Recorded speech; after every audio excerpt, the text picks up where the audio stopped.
my family till God knows next year or something. I don't know. But yeah. I suppose with South Africa, we're not allowed. South Africans are not allowed in because of the new strain on this end.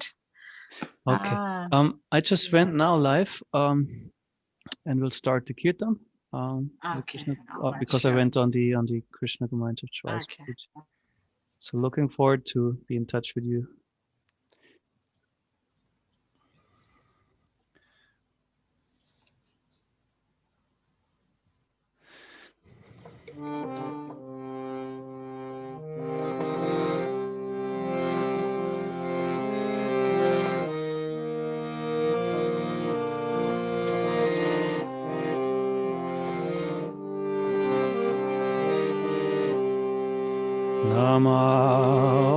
Namah Vishnu Padaya Krishna Prastaya Bhutale Srimate Bhakti Vedanta Swami Nitya Namine Namaste Saraswati Deve Gauravani Pracharine Nirvishesha Shunyavadi Pashadyadishatarine Shri Krishna Chaitanya Prabhu Nityananda Shri Advaita Gadada Shri Vasari Gaura Bhakta Vrinda Shri Krishna Chaitanya Prabhu Nityananda Shri Advaita Gadada Shri Vasari Gaura Bhakta Vrinda Hare Krishna Hare Krishna Krishna Krishna Hare Hare Hare Rama Hare Rama Rama Rama Hare Hare Hare Krishna Hare Krishna Krishna Krishna Hare Hare Hare Rama Hare Rama Rama Rama Hare Hare Hare Krishna Hare Krishna Krishna Krishna Hare Hare Hare Rama Hare Rama Rama Rama Hare Hare Hare Krishna Hare Krishna Krishna Krishna Hare Hare Hare Rama Hare Rama Rama Rama Hare Hare Hare Krishna Krishna Krishna Hare Hare Hare Rama Hare Rama Rama Rama Hare Hare Hare Krishna Krishna Krishna Hare Hare Hare Rama Hare Rama Rama Rama Hare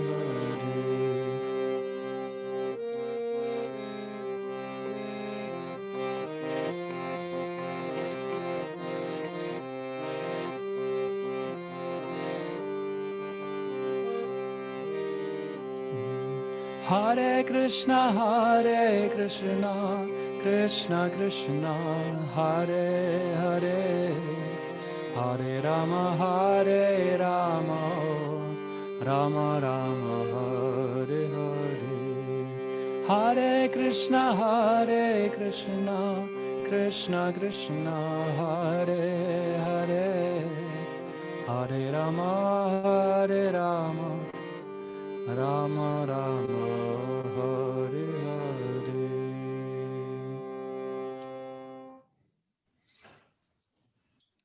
Hare Krishna, everybody. Thank you for joining us today. This is our last session, sadly, for this series where we've been exploring Krishna's pastimes. So we've gone through looking at the material creation, the spiritual manifestation, the time factor, the relationship between Lord Vishnu and Brahma. And last week we looked at Shiva and the whole sort of creation, and then we looked at the idea of destruction. And today we're going to the final topic of the jiva. So I know Keshmadhav Prabhu normally does a little bit of a recap of the previous session. So I'm not going to waste any further time, introducing or on introductions or reflections. So, and I can see a few of you are joining us on Facebook. If you do have any questions, please type them on the comments, because we'd really like to make this an interactive session. And I'll be looking at the Facebook feed. And Hare Krishna, Dylan. Dylan, hope you can you have some interesting questions for us today. I can see you on the Facebook live stream. And similarly, people on Zoom, if you do want to ask a question, either unmute yourself and ask a question, or if you're feeling a bit camera shy, do feel free to just pop it in the comment section, and I will field the questions then and there. So without any further ado, I'm going to hand it over to Keshmadhav Prabhu to lead us through the session. Hare Krishna. Hare Krishna. Okay, thank you very much, Dee. And welcome everyone who is first time with us today. As Dee already mentioned, I will give a short review on the previous session. So in this way we can always refresh what has been said and enter in the pastime of creation. Last time, yes, the personality of Shiva was our central point, the different forms of Lord Shiva and also his functions. Shiva is known usually as the destroyer of the material universes, but we explored that actually he's also a big part, if not the main part, as a personality coming from Vishnu, who is actually creating the universe. We understood him to be also in his form of Shambhu, the masculine principle of creation, which is manifested in the symbol of Shiva Linga. You can see that those of you who know a bit Hinduism or like see some pictures of Shiva, you always see this black stone, rounded stone. That's the masculine symbol, the phallus, the cosmic genital, so to speak, of the male. And then the female counterpart, which is the material energy, or Durga Devi, she's the receiving principle, the feminine principle. So male and feminine, masculine and feminine principle come together, and the creation takes place under the supervision of Mahavishnu. Mahavishnu is the cause of both of the material energy. He manifests it from the Brahman, but from his glands, we heard that Shambhu, the original form of Shiva, is being manifested, and he then gradually, in the process of creation, is taking part in manifesting the matter and the universes. And then in this universe, he shows himself as Lord Shiva and as the destroyer god Rudra. This is one of his expansions. We heard about the stories of Rudra. There's a different story how he came from Brahma, and sometimes it's a story how he comes from Anantashesha, another Vishnu form.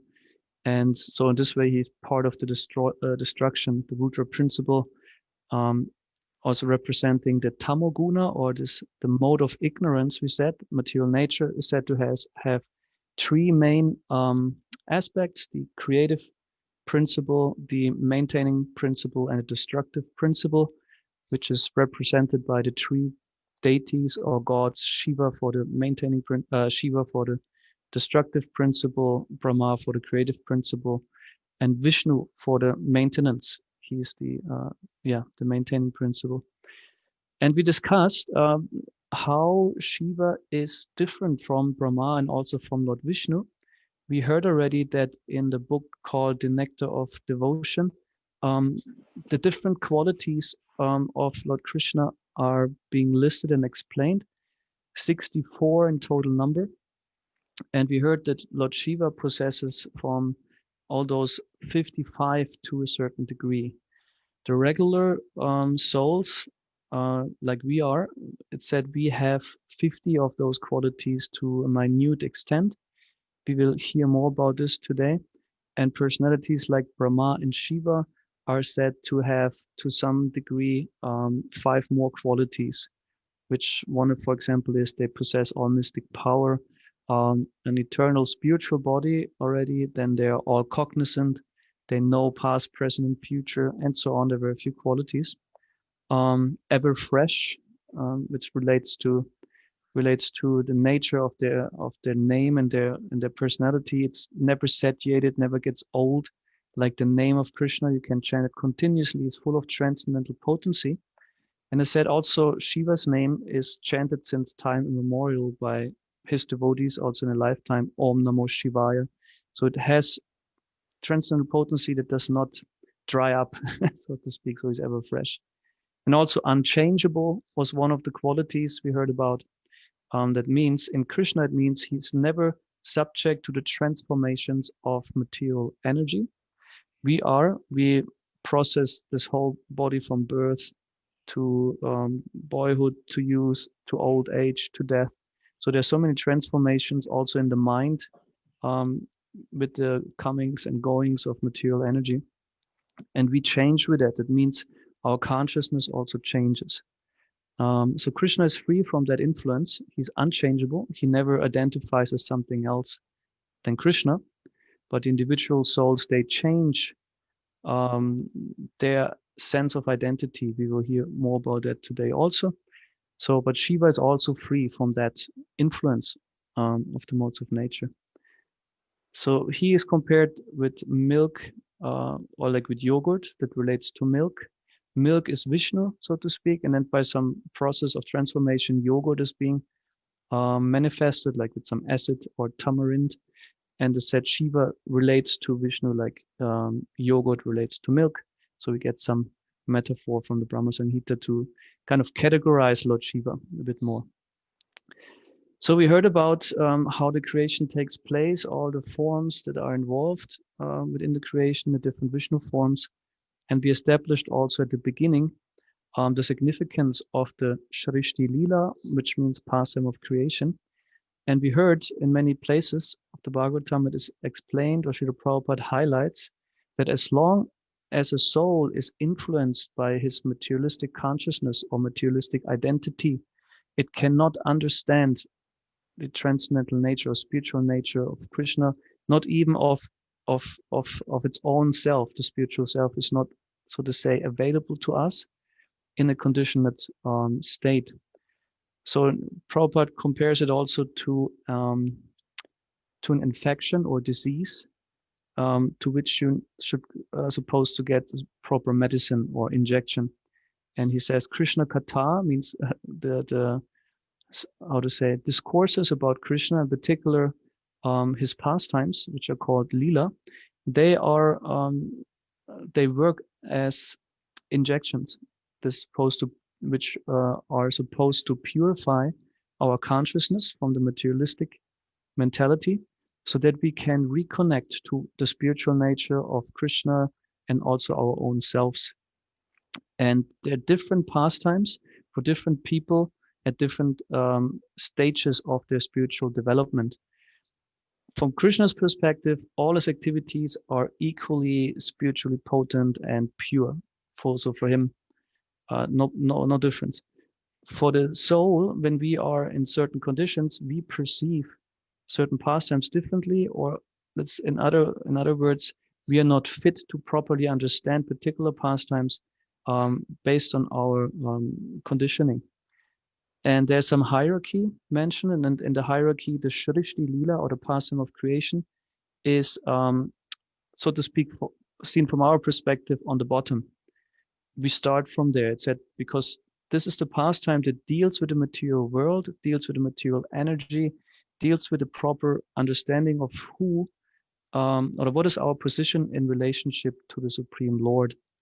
And also gives us understanding how Vishnu is actually the original, not just creator, but also the proprietor, the controller.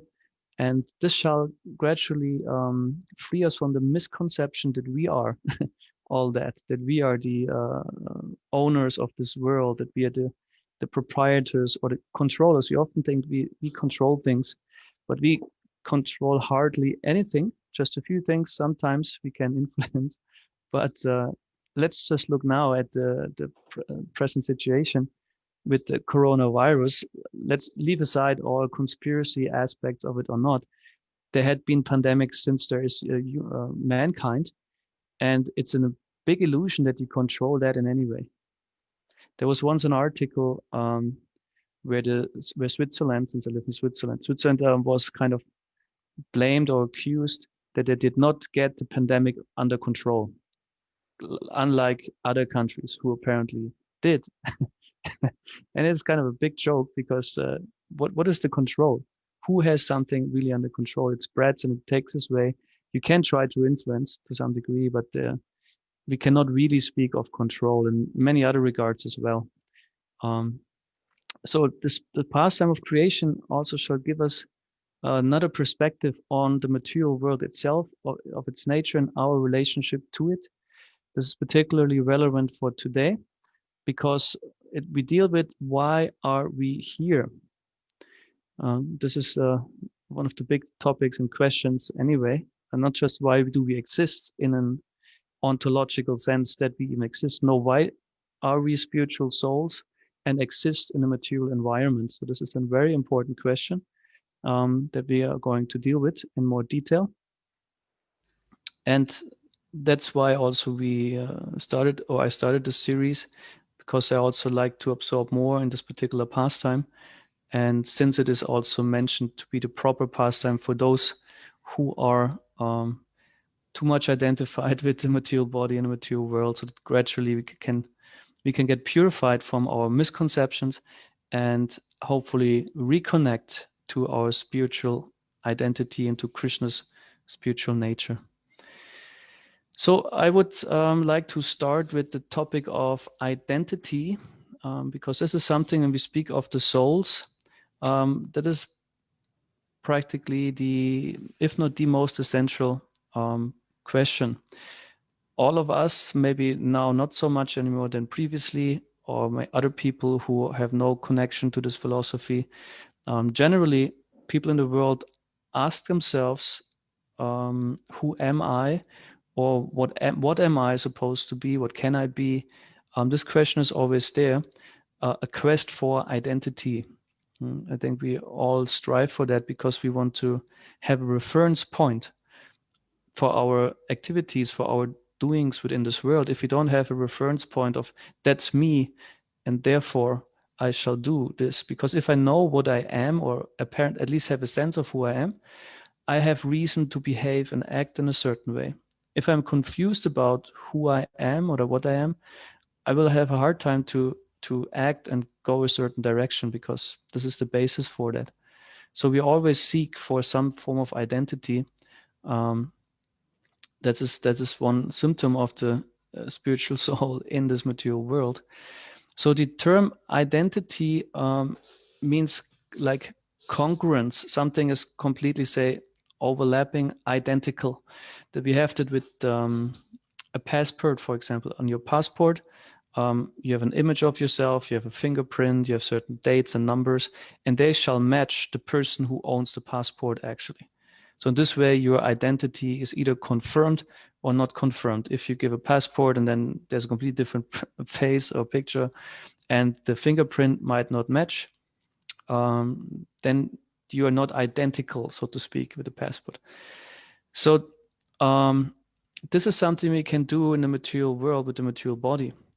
What we heard before is that the spiritual nature and the material nature, they're completely contrary in their characteristics. We heard that the spiritual world also is by nature Sat, Chit, and Ananda. That means Sat means eternal, it's timeless, it is at no point in time it has been created, nor will it be in any point in time be destroyed. There is no time in that sense. This is one of the natures, whereas the material world is asat, temporary. Everything has a beginning within time, ends within time, is destroyed by time, and therefore is always subject to change. So this is one of the essential differences. Then there's Chit. Chit means consciousness or being aware. And in the spiritual world, everything is full of awareness. Whereas in the material world, we have a strong tendency to forget or like to be unaware. It's called we are covered. The individual soul is originally pure spiritual energy, but comes in touch with the material energy, and this energy covers the spiritual soul's consciousness and gives the soul a sense of self or identity which is false. This is called ahankara, or false ego. The word Maya means Maya is the illusory energy. The word Maya literally means that what does not exist, or that which is not. So the illusory energy has the effect that the individual souls forget who they truly are and accept a fake identity, so to speak, which is the material body. In this life, I'm a man, I'm white in complexion. In another life, I might be a woman and being of black complexion, or an animal or a plant. And so these things change, but with each body, the soul tries to identify with the body and then thinks itself to be the either gender, the nationality, the color of skin, the culture of this particular body.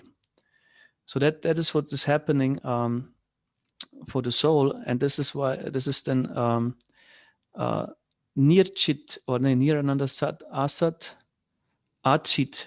Is unconscious, and Krishna mentions that also to Arjuna in the Bhagavad Gita in the 4th chapter. Arjuna is being instructed by Krishna that Krishna spoke this whole knowledge of Bhagavad Gita already many thousand years ago to the sun god Vivashvan. He explains to the cyclic succession. Krishna is speaking. I spoke this science to Vivashvan back then, and he passed it on to his sons, and so on and so on. And then Arjuna is wondering, how is that possible? I mean, you are now, even then he was already kind of 120 years old and still looking like a youthful young man. Krishna is never getting old, so there's no time factored in. There's no old age. And still 120 years was still short compared to what Krishna just stated. And he said, how is it possible that you instructed the sun god Vivashvan? And then Krishna explains to Arjuna, the difference between me and you is, although we took so many different births, we appeared in so many different yugas, you and I remember all this, you don't. Because you are an individual soul, you are prone to forget. I'm the Supreme Lord, I never forget anything, I'm never covered by forgetfulness. So Krishna is always aware there's no interruption of consciousness. So something that is for us perhaps difficult or even impossible to understand, because we always have interruptions, and our mind even needs that. That's the thing with being a conditioned soul. The mind needs forgetfulness. Otherwise, we would freak out. If we would remember just everything that happens in our life or previous life, we're completely overwhelmed. So our mind, material mind, needs also forgetfulness, and we can also artificially increase forgetfulness by intoxication, for example. But the soul actually in itself is also pure consciousness and is never without consciousness, but it can identify with the forgetful body and then also apparently forgets things, is being disconnected from its consciousness. So this is one of the big differences between spiritual world and material world, and also the consciousness aspect. Krishna is never unaware of anything at any time. He remembers all of it all the time. So then there's the aspect of, we had Satchit and Ananda, full of happiness or bliss, whereas the material world is Nir Ananda. It is full of misery, which is based on the aspect of Achit also, full of ignorance, and Asat, full of temporary nature. So we always confront with loss, with with decrease, with so many things, ignorance. We make mistakes and suffer unnecessarily. So this world is not ananda. Whereas in the spiritual world, where everything is full of awareness and free of time and free of material energy, there the life experience is constant fulfillment, happiness, which also increases all the time. We will hear about it also more. So this is the actual home of the self. And the identity of the self would be, that's me. I'm a spiritual self, a spiritual soul that is eternally in relationship to Krishna. So there is actually nothing like a material identity, because technically identical can also, only things of kind of more or less the same nature can be identical.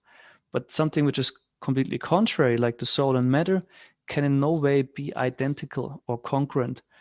So therefore it's called ahankara, a false ego, a false sense of identity we accept. And I would like to share with you first one shloka of the Bhagavad Gita, where Krishna establishes the identity of the soul in a more abstract sense.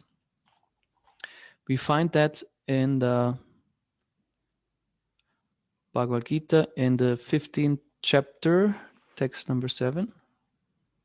So, Sedya mamai vamsho jivaloke jiva bhuta zanatana manashastan indriyani prakritistani karshati.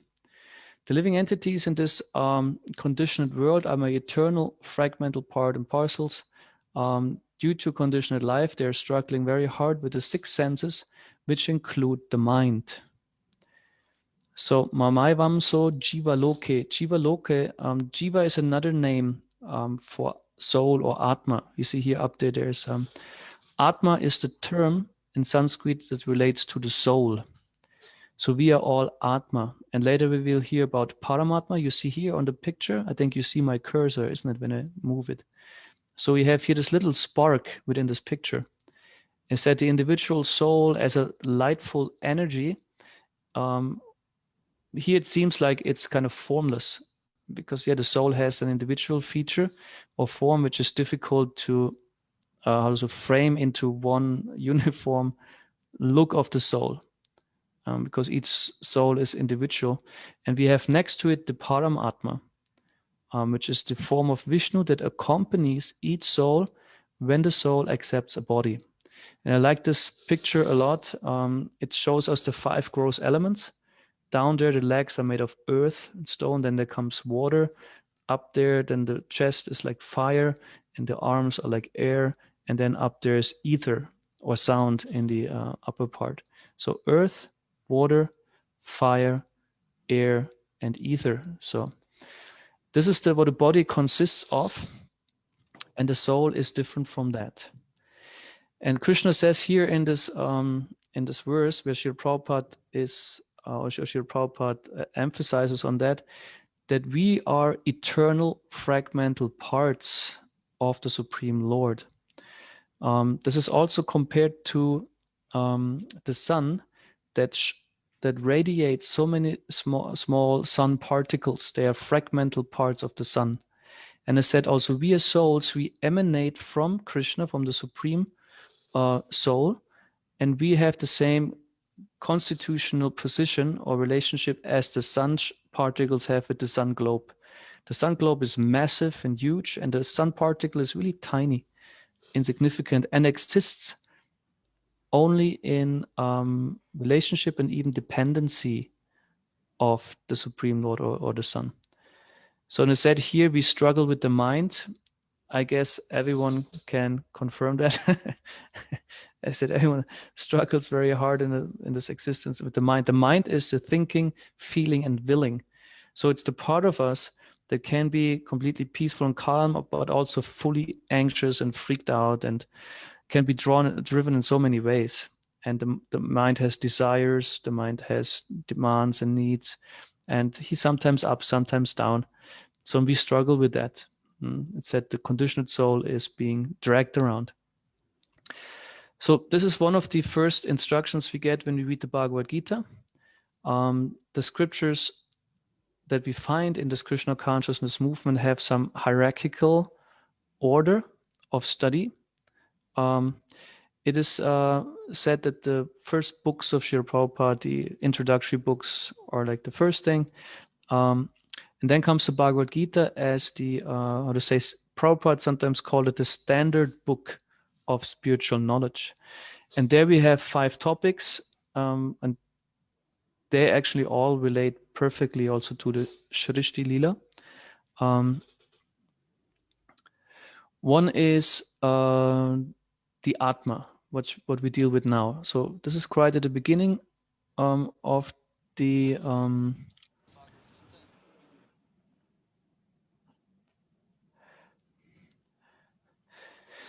Bhagavad Gita. At the beginning, in the second chapter, there's a lot of explanation or description of what is Atma or soul. This is one topic of the Bhagavad Gita. And then there's Ishvara, the Supreme Lord, the source of the soul. This is another big topic. Then comes material energy, which is also described in the Bhagavad Gita, and as well as the time factor, which was a whole subject for itself in, I think, session number 3. And then there's also karma or activity. So, and there in the Bhagavad Gita, certain philosophical points are addressed in a more, let's say, sometimes abstract or basic way. They're not too much elaborated, but today we want to also enter a bit more deeper, elaborate a bit more on the soul's nature and the possible relationships the soul can have with the Supreme Lord, and discuss on the way a bit how come the soul is dropping out apparently of that relationship and being in the material world. So the Brahma Samhita phrases it very nicely in the 21st chapter. Here it said the jiva is eternal and is for all eternity, without beginning, connected with the Supreme Lord, an eternal relation. So the relationship with the Lord is an eternal thing without beginning. And it said the soul is transcendental spiritual power. Srila Prabhupada used to, also the Bhagavad Gita highlights that the symptom of the soul is the consciousness we experience within this body. It is at the same time the force that allows this body to be what we call alive. If there wouldn't be a soul there, if the soul leaves this body, then we call it dead. No life. So actually the spiritual sparks, they are the living force. That which is alive in us, or what the life that we are, is the soul. The body has no life for itself. So this is the basic teaching we receive. As soon as the soul leaves the body, there's no more life. So an interesting term that is also used from the Bhagavad Gita verse we heard before, that the souls are looked at as separated expansions of Krishna. Separated sounds kind of a bit, why, what is the separation about? Isn't it all united with Krishna? And in the first and second session particularly, we discussed that Krishna has different forms, different categories of forms. We heard of his Swayam Rupa, the original form, which can be, let's say, multiplied and is kind of identical. Then we have the Tat Ekatma Rupa, the partial expansions. These are forms of Krishna, like the Vishnu form, who have 4 arms, who show different forms. Like also we heard of the animalistic forms, like the Matsya avatar, the big fish incarnation. So they all belong to Vishnu as so-called Vishnu Tattva. The word Tattva has different meanings. One is category. Different tattvas means different categorizations. It is used as truth about some particular thing. And then another term, which is particularly meaning, which is particularly relevant for us today, is that tattva means the essential identity of someone or something. So we today speak of jiva-tattva or atma-tattva, the essential identity of the soul. In the verse we heard before, Mamaya so jiva loke, jiva bhuta sanatana, the word jiva is used, and this is, Srila Prabhupada explains this also in classes, particularly means those souls who are in a conditioned state. He says jiva loka means a soul being conditioned by nature. material nature. A soul not conditioned by material nature would rather be referred to as Atma. So Srila Prabhupada makes this distinction in some classes. So the essential identity of us is that we are separated part and parcels of the Supreme Lord, in contrast to those parts who are not separated. It's that the Vishnu-tattva is like a certain version of Krishna in a bit different shape, with different looks, performing different pastimes. But the souls are separate, they're differently, they're little expansions with an own, how to say, statues of existence, let's call it like this. We are little parts, and we have the freedom to decide whether we want to participate within Krishna's pastimes or not. The other forms, like the Vishnu forms, Vishnu Tattva, for them there's no question. They are Vishnu. That would be kind of strange to say, no, I'm a Vishnu form, but I'm not interested in participating in my own pastime. It would be rather funny. No, so the jivas have that because there's a different type of reciprocation possible then. The Vishnu forms are actually also forms that have desire to reciprocate with the Atmas or the little jivas. So we have a special position. They're also called Tatashta Shakti. Krishna is full of energies, and we are also one of his energies. The term energy is Shakti.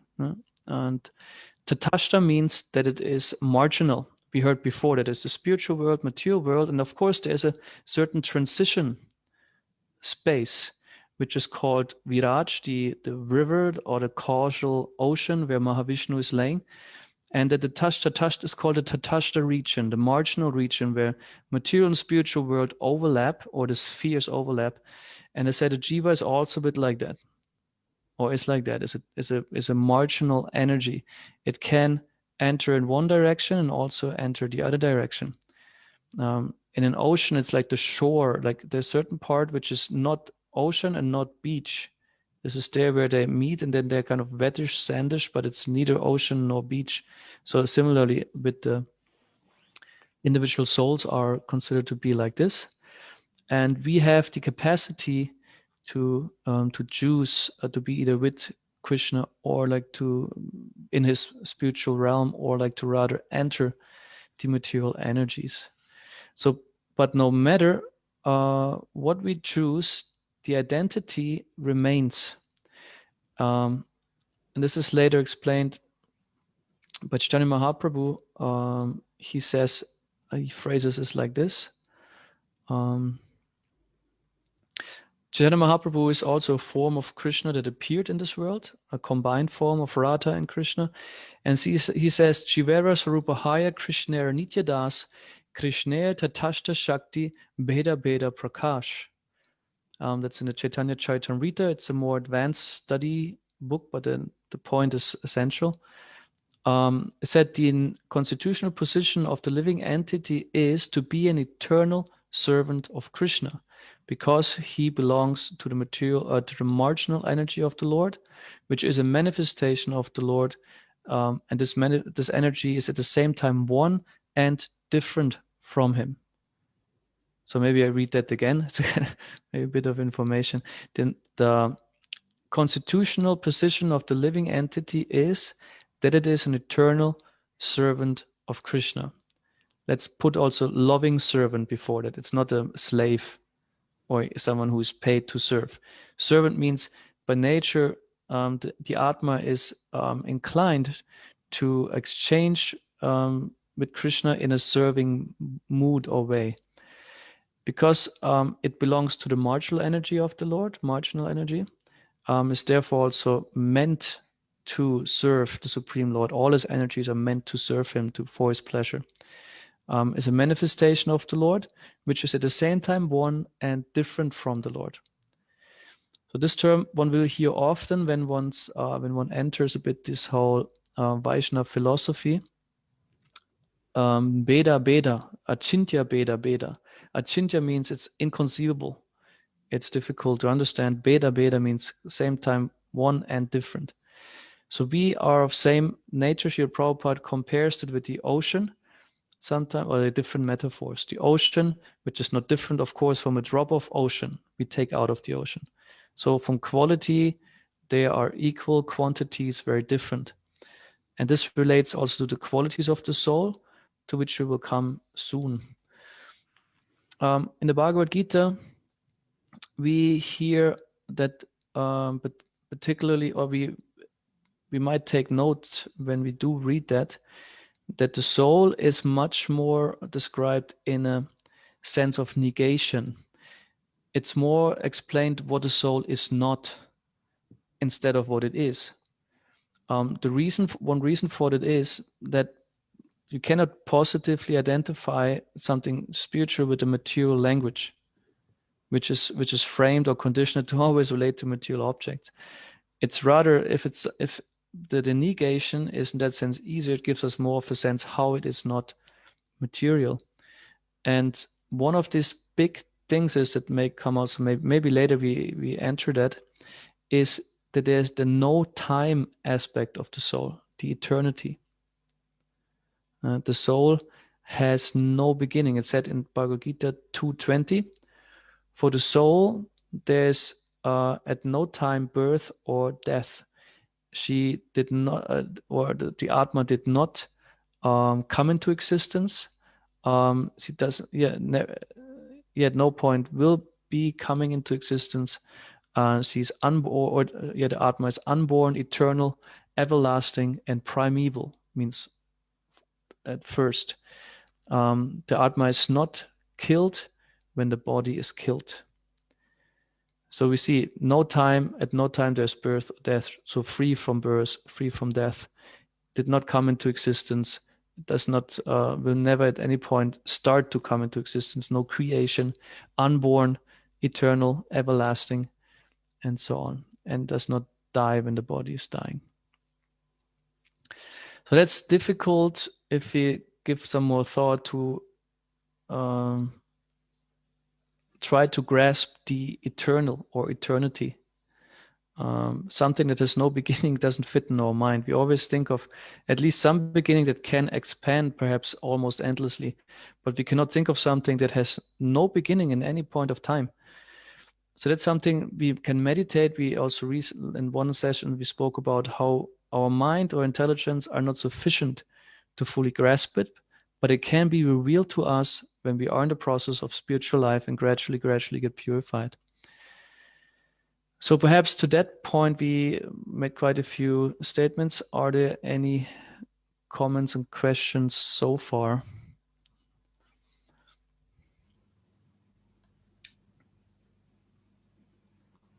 We've got one question from Sham.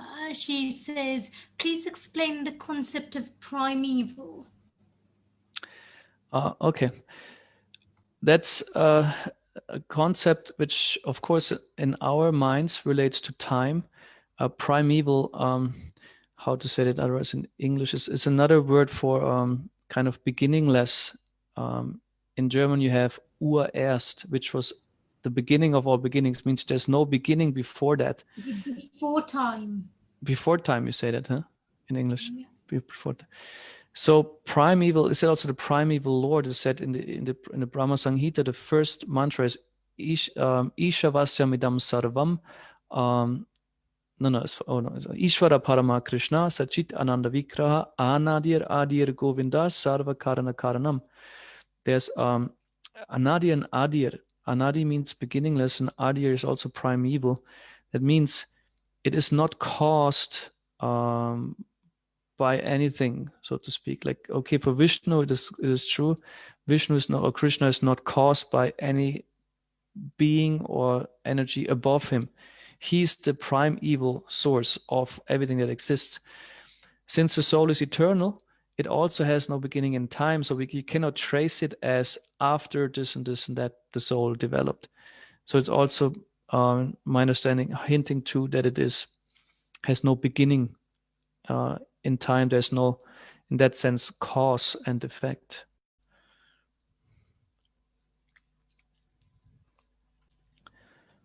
I can't see any other questions, so I think no problem. So in the Chandogya Upanishad, there's also a description of the soul in a more negation, in a way, in a style of negation. It is here said the soul is without sin, without age, without death, without lamentation, without hunger or thirst. Its only desire is truth, and every of its desires is being fulfilled. Hunger and thirst we can clearly identify as material needs. The body needs to eat and to drink and to sleep and so on. But since the soul is actually in no way prone to such dependencies as the body, there's no hunger or thirst for the soul. There's no need to eat. It exists eternally. It is of a different energy. And then also without sin. Sin relates to the activities within the material world, means which is karma. On a material platform, there's good and bad, sinful and pious, and so on. But the soul, actually being completely different from the body, has also no partiality. It's neither criminal, nor is it a saint within the material world. It is transcendental, or like existing separate from such conceptions. So this is a bit more of the qualities in an abstract sense. Then also, of course, it's interesting to hear a bit about the positive qualities. So we mentioned already before that in the Nectar of Devotion, there are 50 qualities listed that belong to the soul, which of course are originally to an endless degree possible within Krishna. And I will read a few of them because I think 50 is a bit much. We discussed already the general nature of Satchit Ananda, eternal, full of consciousness and blissful. We heard how it is not material. And before we saw the picture, which shows the soul as a spark, some little kind of light in there, but it also, of course, has personal qualities. It is said, why do we have a particular features in our body is because the soul originally has form. Maybe we can come to that first. Yes, it is explained in the Bhagavad Gita that the material world relates to the spiritual world like a reflection, like a perverted reflection, it is said. So in Bhagavad Gita 15:1-4, we have the metaphor of the banyan tree. You see here up there, that would be the spiritual world where the Krishna resides. And then down here, we have Brahma on the top. And it's explained that where he's sitting on, these are the roots of the tree and they show upwards. And then the branches of the tree show downwards. And there's a quiet entanglement here. And this is the representation of the material world. The original tree would be in the spiritual world. That means also our positive qualities, which are now covered. And then there's the entanglement in the material world where we accept, so to say, all this kind of roles that are there. And since the reflection is not independent of its cause, everything that is in the reflection must be also in the cause. That means also personality, features, individuality, personality traits. They are all existing in the soul in an original sense in the spiritual world. But when we enter this forest, so to speak, and become one of all these different life forms, we accept a covering which is perverting our original qualities. So that's it's maybe a whole thing or session for itself. It said also here, Krishna accompanies us as the Paramatma when we are in this whole forest. And this relates to, I hope you can see that now, I don't know if the pictures are in the way. It's compared to two birds that are in the same tree. Atma and Paramatma is Krishna and the soul. They go together. One bird is really interested in the fruits of the tree and gets entangled, and the other bird is neutral. It's just an accompanying friend of the other bird. And this way we also understand the relationship between Krishna and in this form of Vishnu with the soul. Upadrashtanumantacha bharta bhakta maheshwaraha paramatmeti chapyukto dehismin purusha paraha. That he is the overseer and permitter who is situated in everyone's heart. He oversees everything. He allows us to act and give us even the body to act. The material nature is his. And he's the Supreme Lord who is unattached and who is known as the Super Soul. And he accompanies us actually fulfilling all our desires. Often the complaint is God does not give me this, not give me that. But actually, since time immemorial, he is fulfilling all kinds of desires. But there are certain rules. Karma is a rule. if you didn't how to say create the karma, certain things we will not get. So because one quality of the soul was her desires are always fulfilled. All right. So the qualities that we hear now are, of course, sound to us maybe a bit material, but we must understand they also can manifest in an original spiritual sense in the spiritual world.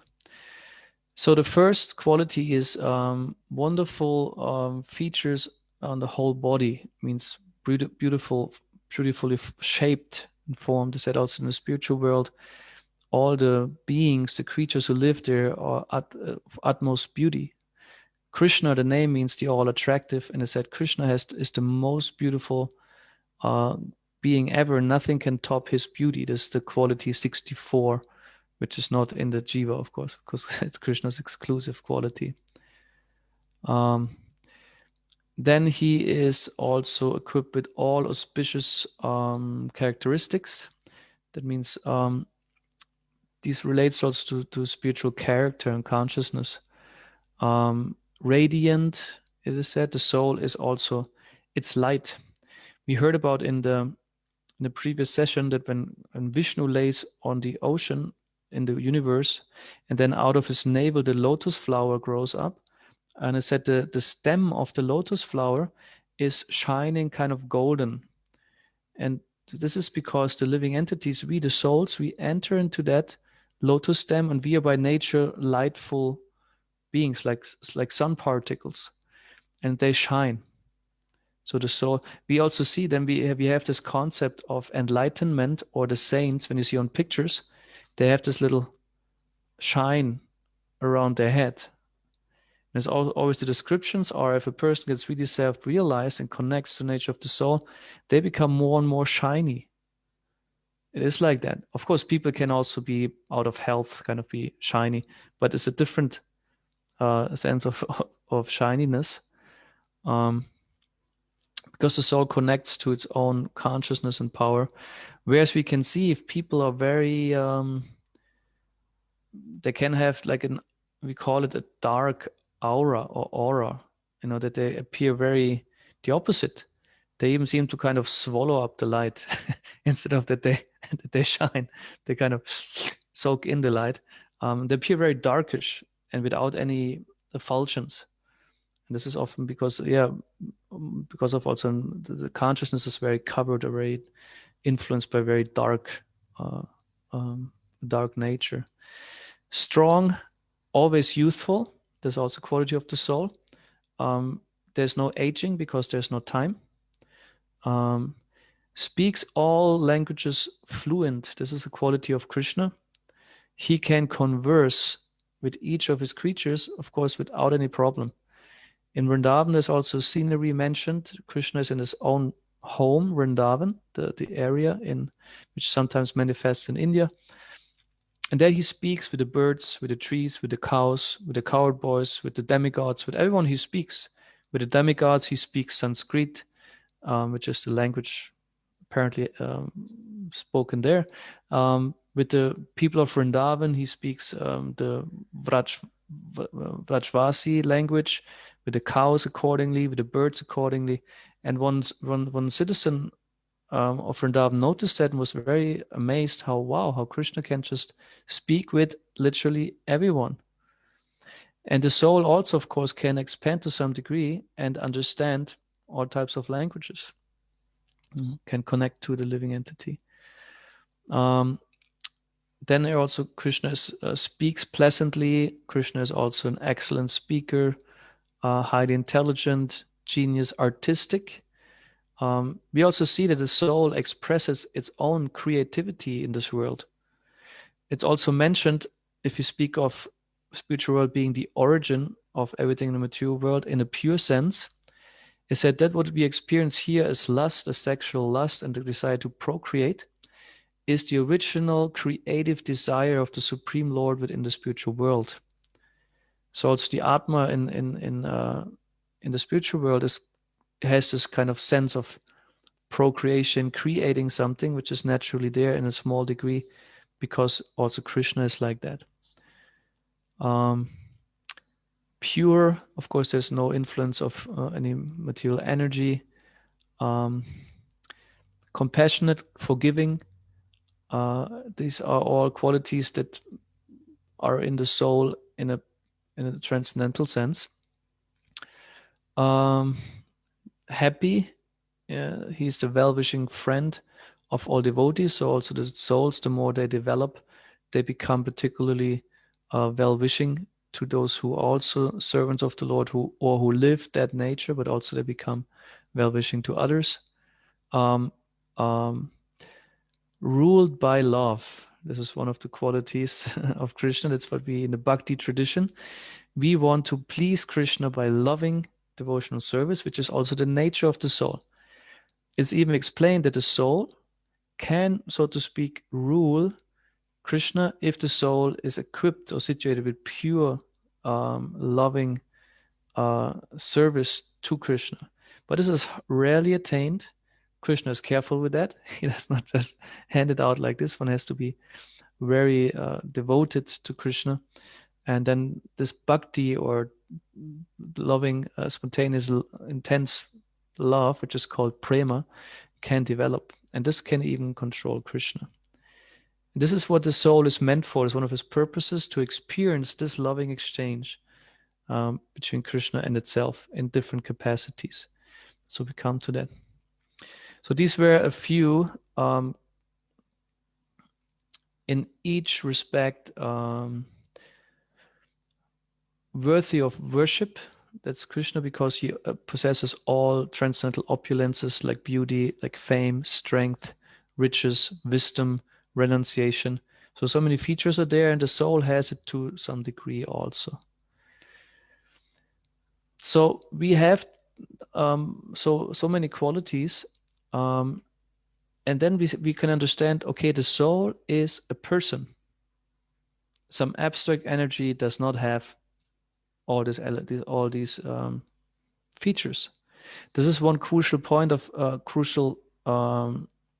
truth of our philosophy, that we understand the soul is a spiritual person. It is not an abstract energy with no personality. So this is most essential, because from there also we can go further and say, because it is a person, it has a personal relationship with Krishna, where particular types of relationship are possible, particular ways of exchanging. This is called in Sanskrit rasa. It's the English word is mellow, a certain taste, a tasteful experience of a personal exchange that is possible with Krishna. And we will soon get into that. I wanted to put in actually this a bit before. Of course, the origin of the soul is also an interesting topic. We heard like the analogy of the sun, and it's described in the Krishna book, I think in the 84th chapter or 89th. I can then look it up again. There, Krishna himself states that he is, of course, is the source of the Brahman effulgence. We hear that Krishna is very radiant, also very shiny, and his radiance is unlimited, called Brahman. It permeates everything in the spiritual worlds, also in the spiritual and the material worlds. It also said Savam Kalmidam Brahma. Everything that exists is Brahman. Everything is spiritual energy, which is the radiation of Krishna's body. And it said, particularly the radiance is full of little particles, atomical particles. And it said, we are these little spiritual souls. So we emanate from Krishna's body. And this is we find in the Krishna book. In the Brahma Samhita, Mahavishnu, the great, the form that lays on in the Tatashta region, this marginal region, it is said he's actually manifesting also the jivas, the living entities, who can then decide whether they go into the material world or the spiritual world.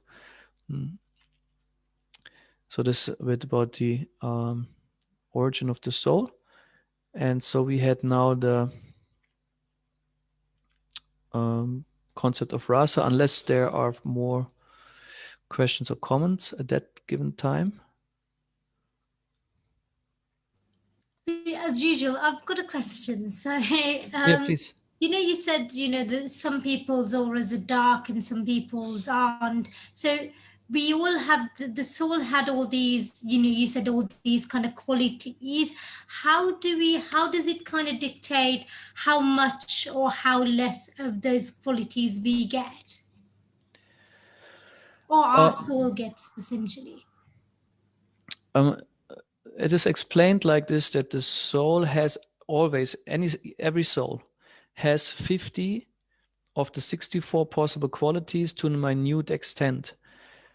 It is said also, Srila Prabhupada explains, fully developed are those qualities only if the soul is in a liberated state and engaged in full devotional service to Krishna. Accordingly, it can be also empowered with a higher extent, or sometimes, like in case of Brahma, when he's a living entity, even additional qualities can partially be added to some degree. This is then called a Shakti Avesha avatar. A living entity which is equipped or like dressed with Shakti. Avesha means being dressed with, and Shakti is the power, being with additional qualities. So these qualities are now actually dormant. We are covered by material energy. We see only a dim reflection of them in the material body. And if you ask in terms of shining lightness, that can, how much the soul is transparent even to its own self or to others, is measured on how much influence the modes of nature have. We heard about the three modes: ignorance, passion, and goodness. And if goodness is very much dominant, the person is very pure and in knowledge, then more the soul manifests also in consciousness. And the more one goes down to passion and also ignorance, the more covered the person is. No, thank you. I can't see any questions on Facebook. Sharadia, did you have any comments or thoughts? No? Okay, then I think we can carry on. Then I share another screen with you. So as we pointed out, most essential to understand is that the soul is a person and has personal relationship with Krishna, and we are actually meant, this is our purpose, to for him, of course, he wants to enjoy the relationship with us, but also it's our interest to enjoy, on the other hand, the relationship with him. Enjoyment would mean that we bring in everything we got in this particular, what you mentioned, this list of qualities and nature, in the serving relationship with him. Because Krishna is arranging even the material world, a pastime where he, of course, has all kinds of jivas, also, or the living entities involved, participating. Like in the beginning, Lord Brahma. Shiva, we heard, is not a living entity, but then there are demigods, for example, who take up so many universal functions. They control the 5 elements and other things. And there's the body, our body is controlled by demigods. There's a Chandra, the moon god, is for the mind, for example. And then we have Varuna, the water god, who is also involved with digestion and so on. So many jivas are participating in Krishna's pastimes, also in the material world. It is said when Krishna comes, then also demigods incarnate in different places and different families to assist the pastimes of the Lord. And in the spiritual world, of course, originally always pastimes are going on, and the jivas participate with their particular characteristics, with their role, with their mood, with the type of relationship they have. This is the goal actually of our spiritual life. In the bhakti tradition as we live it, in this Krishna consciousness movement, the ultimate purpose of all endeavors is to arrive back in our original constitutional position as a loving service of the Lord, loving servant of the Lord in one of those relationships.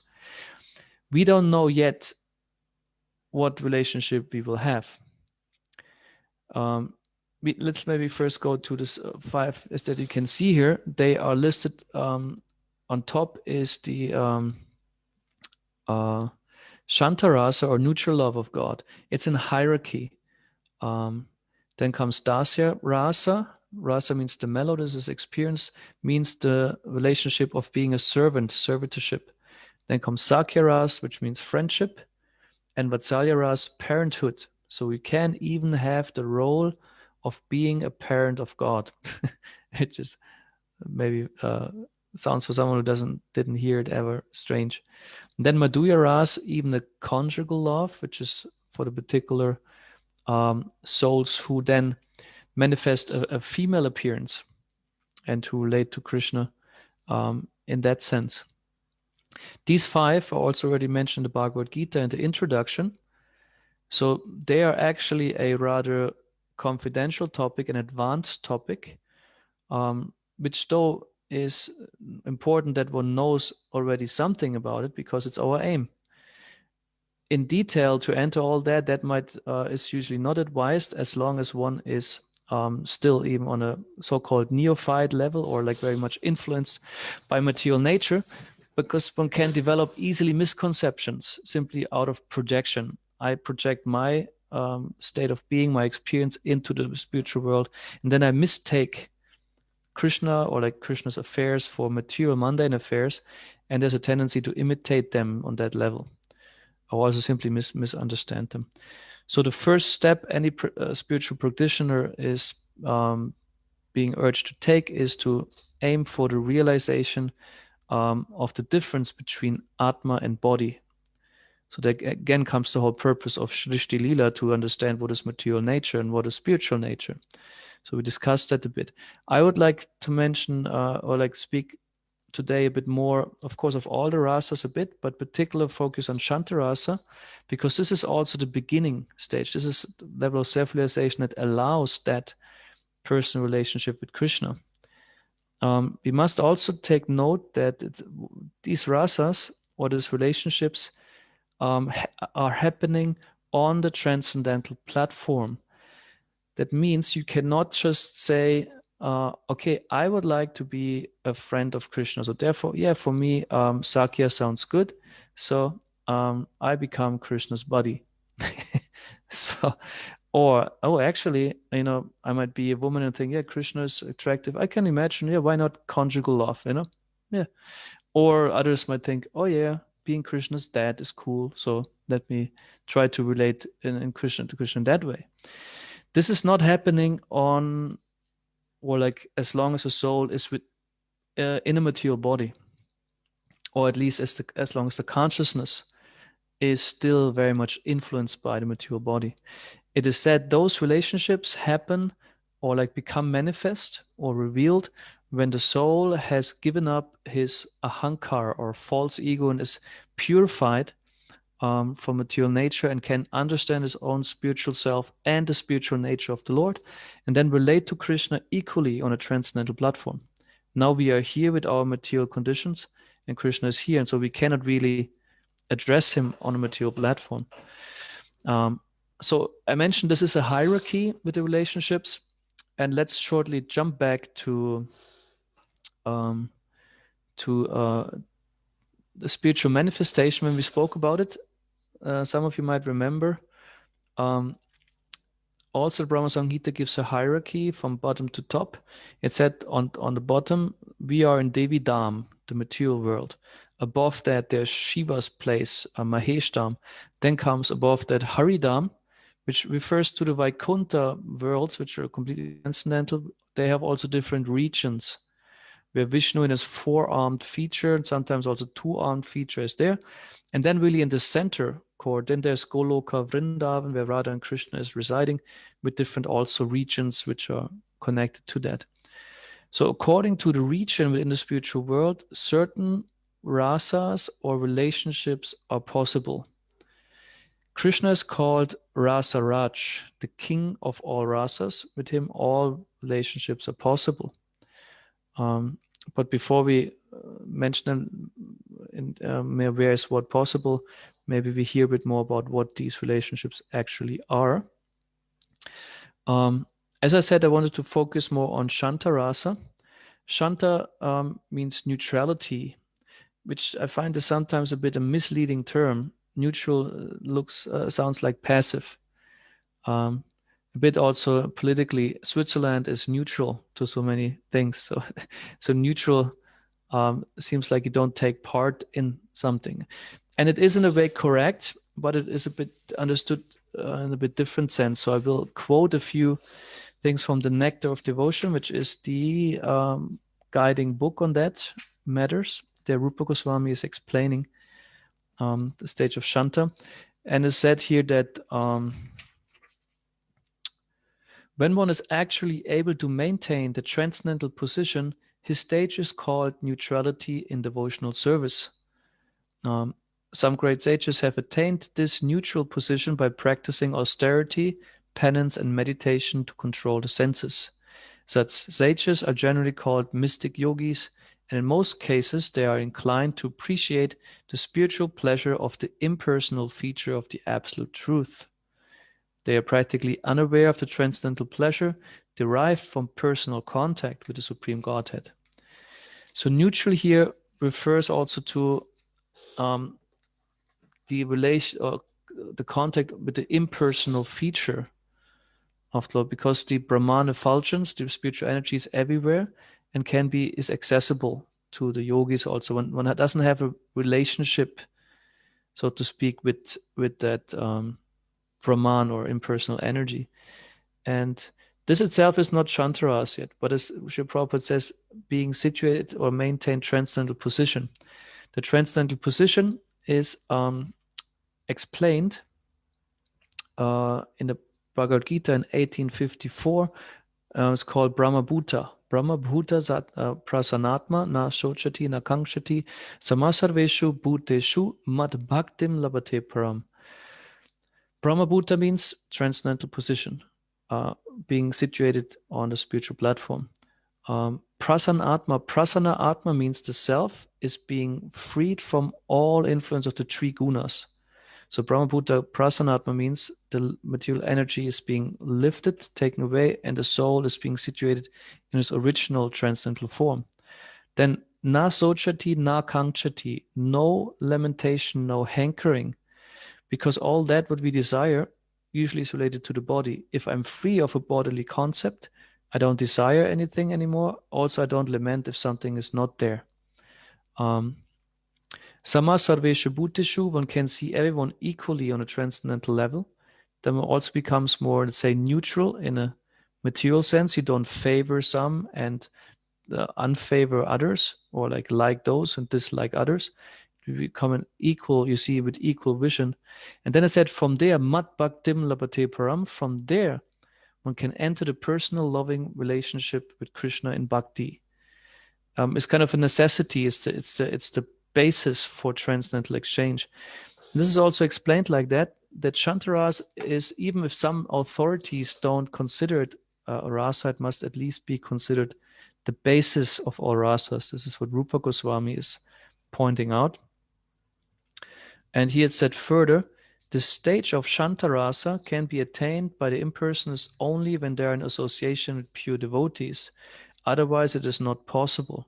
After Brahman realization, when a liberated soul comes in contact with the pure devotee of Lord Krishna and submissively accepts the teachings of Lord Krishna without misinterpretation, he becomes situated in this neutral stage of devotional service.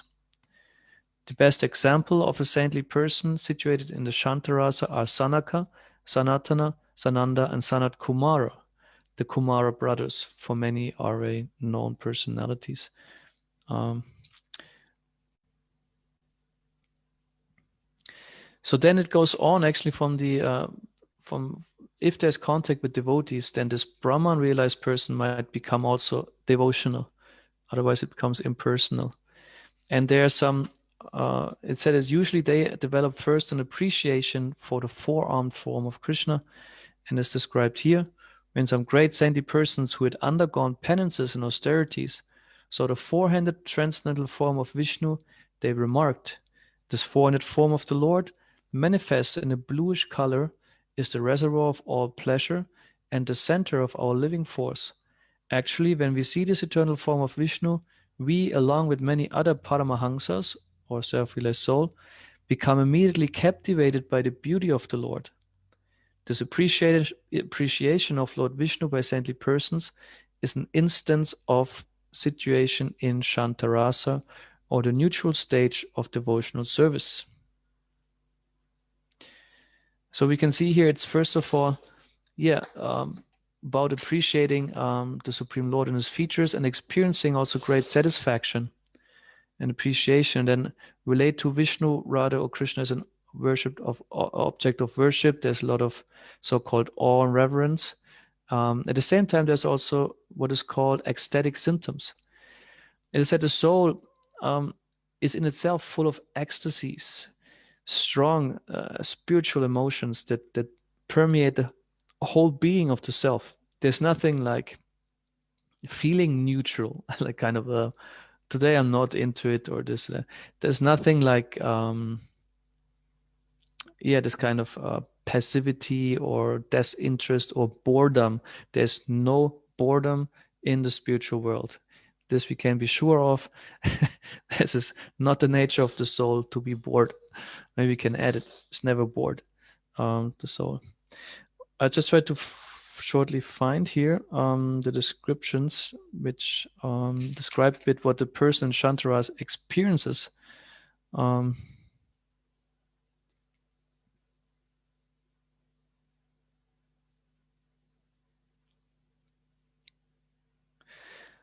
It said here, those who are situated on the platform of Shantarasa get their impetus for advancement in devotional service by smelling the tulasi offered to the lotus feet of the Lord, by hearing the sound of his conch shell, by seeing a sanctified place in some mountain or hill, by observing a forest like the ones in Vrindavan, by going to a place of pilgrimage, by visiting the course of the Ganges River, by being victorious over the dictations of bodily demands, eating, sleeping, mating, and defending, by understanding the devastation of eternal time, and by constantly associating with the devotees engaged in Krishna consciousness. All these different items are favorable in elevating saintly persons situated in Shantarasa to the advanced stage of devotional service.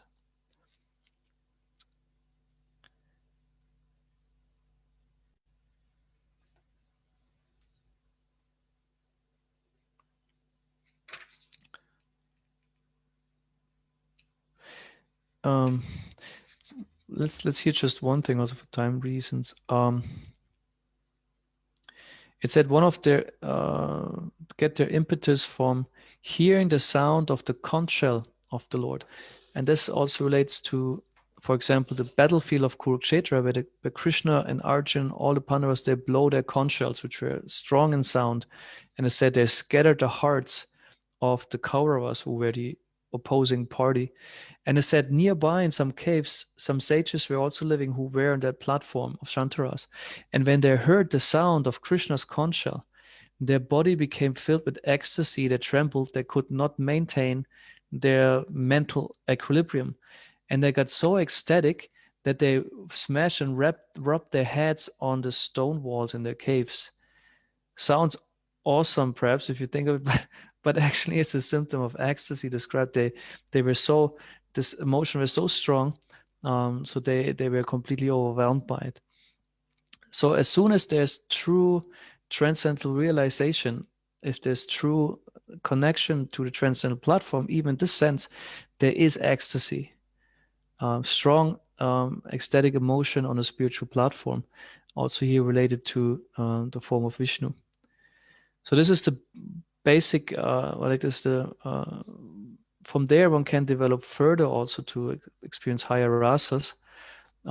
It is said in Vrindavan, we hear it here a bit because if the sages, if they observe like a forest, like a Vrindavan, see certain areas, then they get stimulated in their Shantaras mood, neutrality.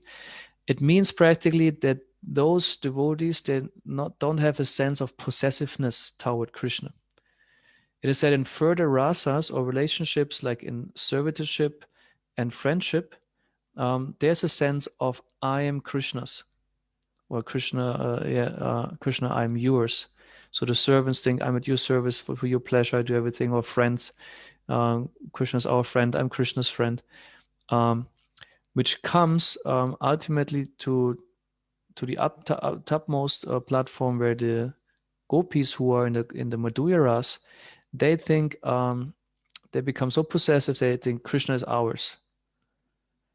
So the neutral bhaktas, they respect and appreciate Vishnu, and they don't have this intense sense of possessiveness or closeness. Whereas in the other rasas, then this becomes more intense, more deeper, the connection between the soul and Krishna. So, but all these levels are legitimate. They exist for that reason because they are different souls who also want that. And also these souls facilitate different aspects in the pastimes of Krishna. It said also in the spiritual world, they said the rivers, the trees, the rocks and mountains, they are said to be in Shantarasa, in this neutral relationship with the Lord. But it's a relationship. It's not that they're unconscious, not at all. They're all conscious living entities, and they serve Krishna in that capacity by being a environment or like a scenery. Said also the animals generally considered to be in Shantaras. And so in this way, they serve to stimulate the environment with whatever qualities they were equipped with.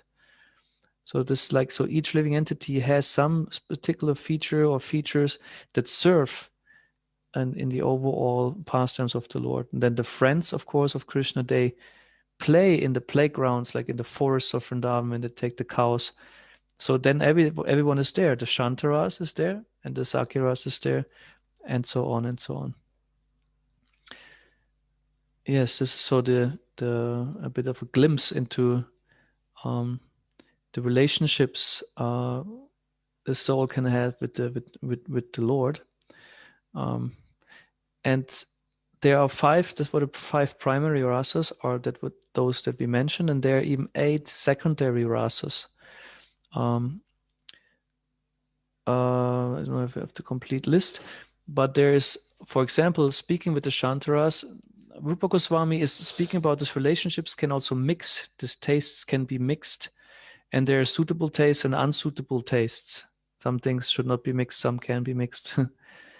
And he says this is an interesting transcendental experience. It's called disgust. And you wonder, how can we disgust be spiritual rasa? And it goes together actually with the Shanta rasa. So those who are in Shanta rasa might experience this. And it comes from experiencing the blissful, pure nature of the soul. A person in Shanta rasa has left behind any material conception of life. And at the same time is aware, oh, this is a state of existence. I accept it, or I still may have a body like this. And they feel disgusted about the material nature based on their realization of Brahman. So that they see the beauty of the soul and being so amazed, and naturally have this sense of disgust also for the material energy. And we might find further examples, but this example is one of this stuck with me. And there's another rasa. It's called chivalry, like the kshatriyas or warriors they have with one another. And there's also, for example, with Krishna and Arjuna. They are friends, and then also they have this chivalrous rasa because they both play the role of warriors, like in the battlefield of Kurukshetra. But also before that, they used to fight in front of the mother of Arjuna, Kunti. And some symptoms were that they were taunting each other, demonstrating strength and power, taking up weapons, and all these kind of things, laughing in a particular way. So then in this way, some rasa of exchange is being there, and Krishna defeated Arjun, for example, or like let him Arjun defeat him. And so in this way, Krishna likes to exchange with his devotees, with his souls, in different moods and mellows, and in this way enjoys it. And there's another great personality, Bhishma Dev. I think we had perhaps heard about him before that. Also on the battle of Kurukshetra, because this is where the Bhagavad Gita was spoken. And then the battle was unavoidable. And Bhishma was a personality who was on the opposing side. He was actually a guru of Arjuna, and Arjuna was supposed to fight with Bhishma Dev and the other way around. And the whole story of Bhishma is very interesting. We can appreciate the drama, so to say, of the situation if we shortly get a bit more of a sense of the personalities, what they are. Bhishma Dev is considered the grandfather Bhishma. He's one of the seniors of the Kuru dynasty, very respected person, very pious. His very name means one of a terrible vow. This is what Bhishma means. And before he was Devavrata, that means someone who has unshakable vows. So he was known for his strong sense of duty and self-restraint. And he was the son of King Shatanu, and the mother is Ganges. He was even personified, or like the mother Ganges united with King Shantanu, and Devavrata was born. And the situation was King Shantanu fell in love with a daughter of the leaders of the fishermen, Satyavati, and she was blessed to have a very enchanting fragrance and utmost beauty. And so King Shantanu was in love and he wanted to marry her. And he suggested to the fisherman, please may I marry your daughter? And the fisherman had conditions. The king unfortunately could not meet because he was aware, in royal circles, or there's always conspiracy and corruption. So what of my daughter's sons? Will they truly be inherit the throne? And then he said, King Shantanu said, I cannot. I have already an older son who is rightfully entitled. I cannot do that. So he had to leave in great disappointment. And Bhishma, that time, Devavrata saw that and ultimately decided, okay, in order to make my father happy, I will vow to not take the throne. I renounce the throne. But the fisherman was skeptical. He said, yeah, royals might say one thing, tomorrow they say another. So I don't take it for granted that you will keep your word. And then Devavrata went a step further, saying, okay, from here now, I vow to remain a brahmachari, means a celibate. I will never marry. I will never have children myself. Who could claim the throne? And then also a voice from the sky came. From now on, he will be known as Bhishma, one of a terrible vow. Terrible it was because this jeopardized the whole line of kings also. So he was very dutiful and never swayed from his vow. Even there were difficult circumstances then how to secure the line, because the Satyavati begot sons from Shantanu, too, but both died untimely. One was killed by a Gandharva who had the same name as him. So the Gandharva, like a heavenly singer creature, could not bear that some human has the same name. I think it's Vichitravirya, if I'm correct. And then there's another son of who died from some sickness, from some disease. So the princesses unfortunately also didn't receive at that time, so they were also childless. So quite a dramatic scene. And then they invoked Vyasadeva, the great sage, to father children. So this Bhishma Dev, he was always there to protect the whole kingdom, to protect the palace, the royals, and he also raised the Pandavas. They were children then of Vyasadeva and the widows, so to speak, of the two kings who died untimely. So there was the Mahabharata is a big story. So at the end, the Pandavas were in the palace in Hastinapur, what is New Delhi now, and Bhishma was one of the great teachers and gurus who brought them up and who trained them, and had a very good and deep relationship with them. And he was well respected. He was a great devotee of the Lord, and he also spoke in favor of them and also in favor of Krishna, to the unhappiness of Duryodhana, the opposing party. So this Bhishma Dev was there on the other side of the battlefield having to fight Arjuna, and they were in quite a very conflicted situation. Arjuna thought, oh my God, how can I kill my own grandfather, my guru, my preceptor, who raised me, who taught me so many things? And Bhishma Dev was also, of course, troubled. He had to kill his beloved, practically like a son. But he was indebted to Duryodhana because he, so to say, paid his bills. Bhishma Dev also mentioned that I'm corrupted by employment, so to speak. And so they were there. And Krishna was, of course, a great friend to Arjuna. And also, of course, he was very dear to Bhishma and Bhishma to him, because Bhishma was a great devotee. But still, Krishna wanted to protect the Pandavas. And one thing Krishna did, what made this incident so dramatic and intense, is before the Battle of Kurukshetra started, he promised to not take part in any fighting. Duryodhana, the enemy of Arjuna, and Arjuna came to Krishna almost same time. Actually, Arjuna was a bit early there when Krishna was still sleeping. And he thought, oh, damn, because they wanted to ask Krishna for support in the war. This was the practice. You go to the king and ask, and who comes first is being served first, so to speak. So, but then Krishna had still his eyes closed, and Arjuna stood at the feet of Krishna, and Duryodhana went to the head, because he thought, oh yeah, anyway, why stay at the feet? So when he opens his eyes, he sees me first, so I will be asked first. So what happened, Krishna opened his eyes and first looked at Arjuna, and then noticed Duryodhana.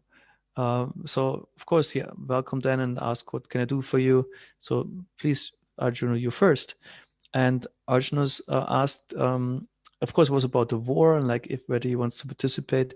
And Krishna said, but be aware, I will not fight. You can either have my army or me. If you have me, I won't fight. And Duryodhana thought, what is this? He was already horrified. What if Arjuna takes the army? But Arjuna said, of course, I want you, Krishna. And Duryodhana said, oh, he's so stupid. Okay, I take the army, of course. So he got the army of Krishna. It was very powerful. So in this way, Krishna was set, actually, he made a promise not to fight. So and then the situation was when the battle became very intense. The descriptions of the Mahabharata are very, let's say, in a sense, graphic, but also dramatic, and you get drawn in if you read that. It lasted all in all for 7 days, 7 intense days, and Bhishma were very skilled in fighting. Their types like Maharathas, Adhirathas, means he could fight with more than 10,000 people at once. Unbelievable, but that's a description. Arjuna equally. One of the names of Arjuna is Bibatsu. Bibatsu means terrible to behold in battle.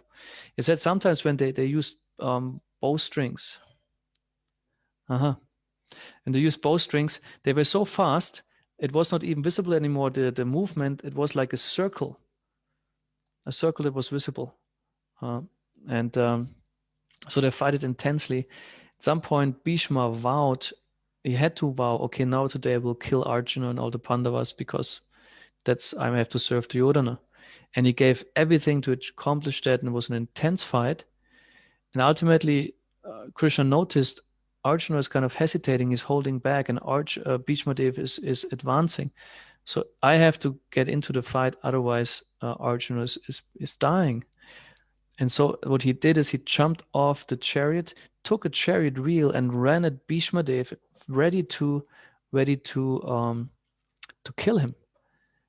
And Bhishma Dev was in complete ecstasy, because also he noticed, Krishna is ready to kill or to break his promise for his devotee, and he was thrilled.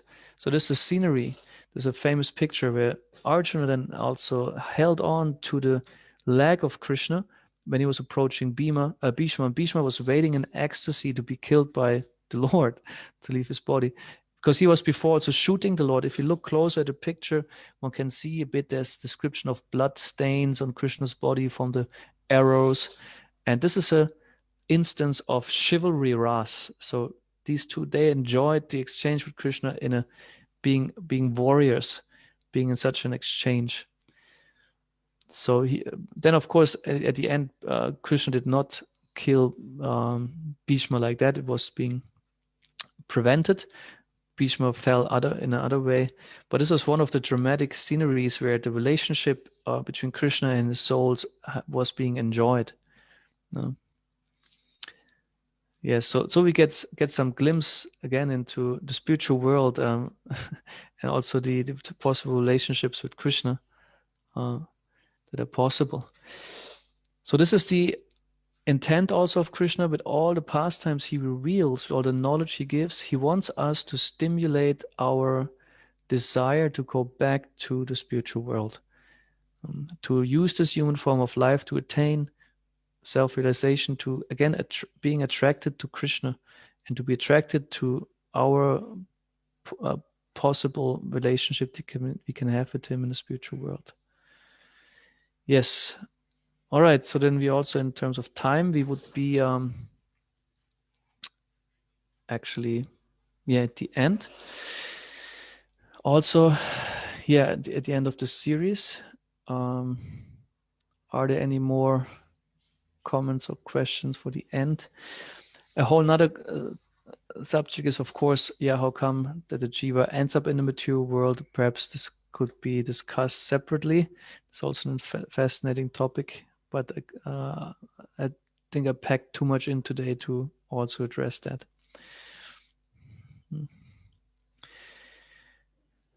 All right.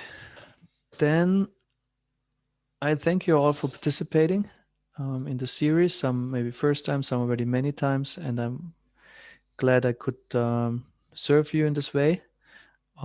There's plan to continue another series. We make certainly 1 week break. And it will be a series of the different avatars of Krishna, different forms of Krishna and their pastimes. There might be the Dash avatars, the 10 regular appearing incarnations, but also other forms of Krishna that are not so regular, but also mentioned in the Bhagavatam, to have a series about these forms. We might continue always on Sundays at that time. It might be also another day, perhaps Thursday, because Monday probably not. But we will inform you on Facebook, or like if you're in some chat where this will be announced. Also on my Facebook page, you will be able to see. Yes. Okay. Thank you very much, and I wish you another blissful time. Maybe you participate in some other program now, because Sundays there's so many temples having their programs. Thank you very much, and Hare Krishna. Hare Krishna. Thank you very much.